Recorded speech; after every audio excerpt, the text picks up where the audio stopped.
বলতো দেখি, পতাকায় মোদের কয়টি রং আছে? শিক্ষক এসে শুধালেন হেসে দ্বিতীয় শ্রেণীর কাছে। একসাথে মিলে সব ছেলে বলে চিৎকার করে জোরে, 3টি বর্ণ রয়েছে রাঙানো জাতীয় পতাকা জুড়ে। শ্রেণীর পিছনে বেঞ্চের কোণে শিশু ছিল এক বসে। পতাকার মাঝে 5 রং আছে, বলল সে মৃদুভাষে। কথা শুনে তার বাকি শিশুগণে হেসে খায় লুটোপুটি। শিক্ষক রেগে বলেন হেঁকে, বোঝাও কি করে 5টি? মাথা নিচু করে ভয়ার্ত স্বরে সরল শিশুটি বলে, ওপরে গেরুয়া, মাঝখানে সাদা, সবুজ আছে তার তলে, আর আছে আঁকা গোলাকার চাকা, নীল রং আছে এতে।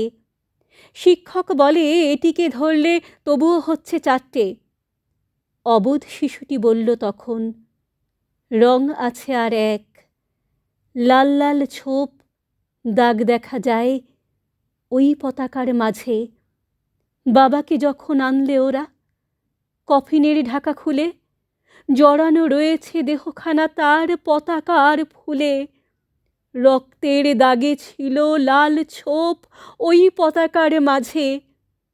এই নিয়ে মোট হলো 5টি। এবার তো ঠিক আছে?